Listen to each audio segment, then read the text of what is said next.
வணக்கம், இது உங்கள் மோகன் எலக்ட்ரானிக்ஸ். இன்றைக்கி நம்ம பார்க்க போகிறது கவர்மெண்ட் டிவி. இது பார்த்திங்கன்னா எஸ்எம்டி கிட்டு போட்டது, எஸ்எம்டிஐசி கிட் போட்டது கிட்டு. இதில் என்ன ப்ராப்ளம் சொல்லியிருக்காங்க பார்த்தீங்கன்னா, சவுண்டு வருது, படம் வரல அப்படின்னு சொல்லியிருக்காங்க.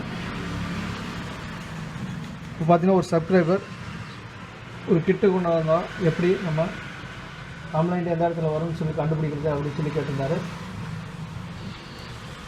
ஸோ அதுக்கோசரம் இந்த வீடியோ கூட எடுத்துக்கலாம். இப்போ பார்த்தீங்கன்னா கிட்டு கஸ்டமர் சொல்லியிருக்கிற ஃபால்ட் என்னன்னு கேட்டிங்கன்னா, படம் வருது,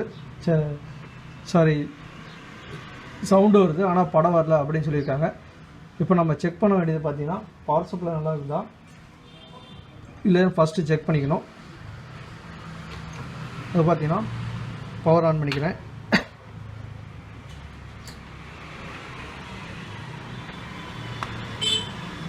இப்போ பார்த்தீங்கன்னா ரெட் இண்டிகேட்டர் எரியுது. ஃபஸ்ட்டு 110 வோல்ட்டு கரெக்டாக செக் பண்ணிக்கலாம். பார்த்தீங்கன்னா 110க்கு 78 வோல்ட் பக்கம் வருது. இது பார்த்தீங்கன்னா ஸ்டாண்ட் பையில் இருக்கிறனால நம்மளுக்கு வோல்ட்டு லோவாக வருது. 68-69 வோல்ட் பக்கம் வருது.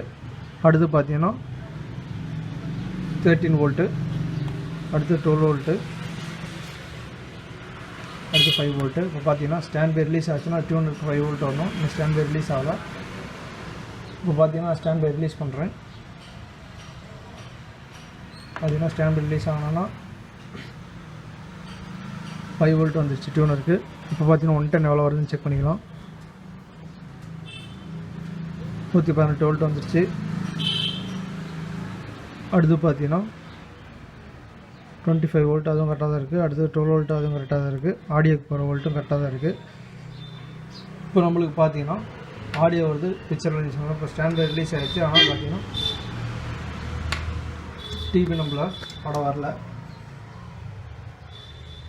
நான் ஏவி கொடுத்தாலும் நம்மளுக்கு ஆடியோவும் தெரில. இப்போ நம்ம அடுத்தது எந்த இடத்துல செக் பண்ண வேண்டியது பார்த்தீங்கன்னா, படம் வரல அப்படிங்கிறதுனால நம்மளுக்கு எல்ஓடி லைன் தான் அடுத்தது செக் பண்ண வேண்டியது வரும்.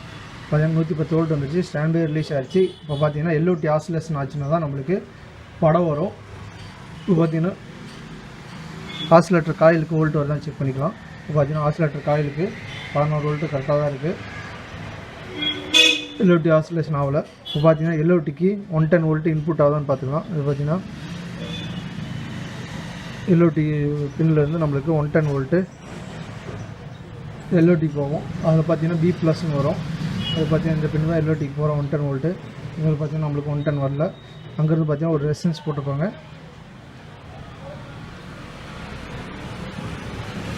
இது பார்த்தீங்கன்னா இது 1 ohms ரெசிஸ்டன்ஸ் போட்டு அதுக்கப்புறம் நம்மளுக்கு எல்ஓடிக்கு போகும். இதில் பார்த்தீங்கன்னா இந்த பக்கம் 110 வோல்ட் வருது, அந்த பக்கம் பார்த்தீங்கன்னா 110 வோல்ட் வரல. எதனால் வரலன்னு நம்ம கண்டினியூட்டி செக் பண்ணிக்கலாம், எதாவது ஷார்ட் ஆகிருக்காங்க. பவர் ஆஃப் பண்ணிட்டேன். இப்போ நம்ம கண்டினியூட்டி வச்சு அந்த ரெசிஸ்டன்ஸ் நல்லா செக் பண்ணிக்கலாம். இப்போ ரெசிஸ்டன்ஸ் வேல்யூ பார்த்தீங்கன்னா 1 ohms 2.2 ohms பக்கம் போட்டிருப்பாங்க. இப்போ பார்த்தீங்கன்னா ரெசிஸ்டன்ஸ் ஓப்பன் ஆகிடுச்சு.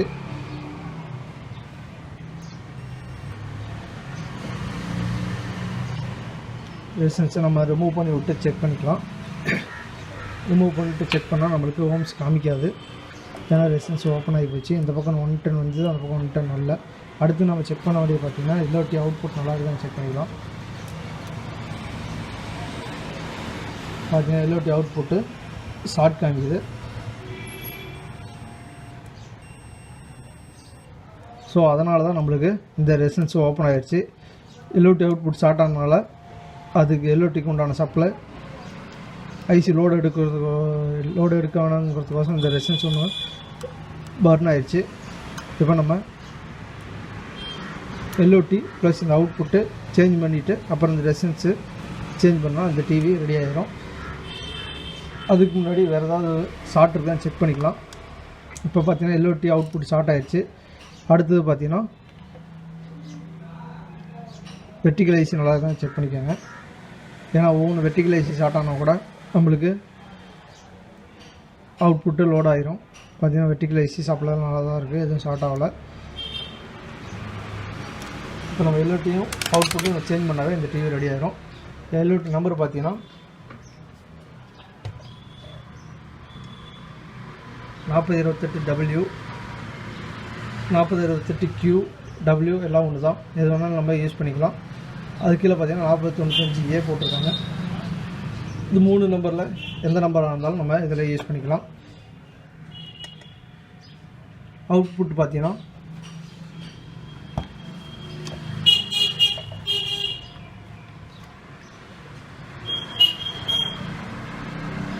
$2140 யூஸ் பண்ணிக்கலாம், இல்லைன்னா 6093 யூஸ் பண்ணிக்கலாம், இல்லைன்னா 1803 சின்னது யூஸ் பண்ணிக்கலாம். நான் பார்த்தீங்கன்னா 2140 சின்னது இருக்குது, அதை நான் யூஸ் பண்ணுறேன்.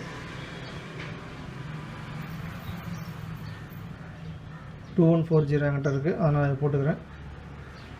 அடுத்து பார்த்தீங்கன்னா நான் ஏற்கனவே சொன்ன மாதிரி தான் LOT சேஞ்ச் பண்ணும்போது இந்த ப்ளேபேக்கையும் சேஞ்ச் பண்ணிடுங்க. 1600 வோல்ட் ப்ளேபேக்கு அதையும் சேஞ்ச் பண்ணிடுங்க. இதில் 1600 வோல்ட் ப்ளேபேக் என்ன வேல்யூ பார்த்தீங்கன்னா 682 தான் போட்டிருக்காங்க. இதையும் நம்ம சேஞ்ச் பண்ணிவிட்டு அவுட்புட் சேஞ்ச் பண்ணிட்டு LOT சேஞ்ச் பண்ணிட்டு டிவி ஆன் பண்ணி பார்க்கலாம். ஸோ இந்த மாதிரி கம்ப்ளைண்ட்டுன்னு வந்தால் ஒவ்வொரு செக்ஷனாக தான் நம்ம மூவ் பண்ணி செக் பண்ணணும். மேக்ஸிமம் பிக்சர் வராத ஃபால்ட்டுக்கு பார்த்தீங்கன்னா இந்த கலர் ஐசி போர்டு எரிஞ்சிருந்தால் கூட நம்மளுக்கு பிக்சர் வராமல் இருக்கும், நெக் போர்டு. ஆனால் இதில் பார்த்தீங்கன்னா நெக் போர்டெலாம் நல்லா தான் இருக்குது, ஒன்றும் பிரச்சனை இல்லை. LOT அவுட்புட் ஸ்டார்ட் ஆனதுனால நம்மளுக்கு டேரெக்டாக LOT சேஞ்ச் பண்ணி அவுட்புட் சேஞ்ச் பண்ணாவே இந்த டிவி ரெடி ஆகிடும். இப்போ பார்த்தீங்கன்னா LOT output plus playback 3 change பண்ணியாச்சு. என்கிட்ட பார்த்தீங்கன்னா 6.8 1600 வோல்ட்டு ப்ளேபேக் இல்லை, அதனால் 622 1600 வோல்ட்டு ப்ளேபேக் போட்டிருக்கேன். ரெண்டும் போட்டுக்கலாம். அது பார்த்தீங்கன்னா கொஞ்சம் தான் டிஃப்ரெண்ட் வரும், ரொம்ப அந்தளவுக்கு டிஃப்ரெண்ட் வராது. அடுத்து பார்த்தீங்கன்னா அவுட்புட்டு 803 பெருசு போட்டிருக்கேன். ஏன்னா பார்த்தீங்கன்னா சின்னது தாங்க மாட்டேங்குது, அதனால் நான் பெருசு போட்டிருக்கேன். டிவி ஆன் பண்ணுறதுக்கு முன்னாடி நம்ம LOTயை ஃபோக்கஸ் ஸ்க்ரீன் அட்ஜஸ்ட் பண்ணிக்கலாம். ரெண்டையுமே பார்த்தீங்கன்னா லைட்டாக க்ளோஸ் பண்ணிட்டு ஃபுல்லாக க்ளோஸ் பண்ணிட்டு லைட்டாக ஓப்பன் பண்ணுங்க. அதுக்கு மேலே பிக்சர் பார்த்துட்டு நம்ம ஃபோக்கஸ் ஸ்க்ரீன் அட்ஜஸ்ட் பண்ணிக்கலாம். பார்த்தீங்கன்னா இப்போ பவர் ஆன் பண்ணிட்டேன், ஸ்டாண்ட் பை ரிலீஸ் பண்ணிக்கலாம்.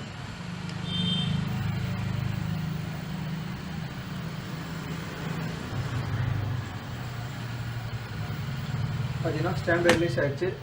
ஸ்க்ரீன் ஃபோக்கஸும் இன்க்ரீஸ் பண்ணுறேன்.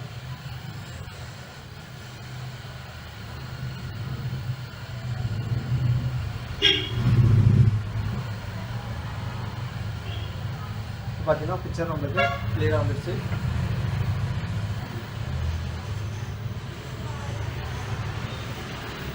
கம்பல்சரி LOT எந்த கம்பெனியாக இருந்தாலும் சரி LOT மாற்றினா அது பக்கத்தில் இருக்க 1600 வோல்ட் வர ப்ளேபேக்கு என்ன வேல்யூன்னு பார்த்து கம்பல்சரி சேஞ்ச் பண்ணுங்கள், இல்லைன்னா உங்களுக்கு அவுட்புட் ஐசி போயிட்டே இருக்கும். ஸோ இந்த வீடியோ உங்களுக்கு பிடிச்சிருக்க நினைக்கிறேன். மறக்காமல் நம்ம சேனல் சப்ஸ்கிரைப் பண்ணிக்கோங்க, பெல் பட்டனை கிளிக் பண்ணி வச்சுக்கோங்க. அப்போ தான் நான் போட வீடியோ உங்களுக்கு ஒன்று கிடைக்கும். நன்றி, வணக்கம்.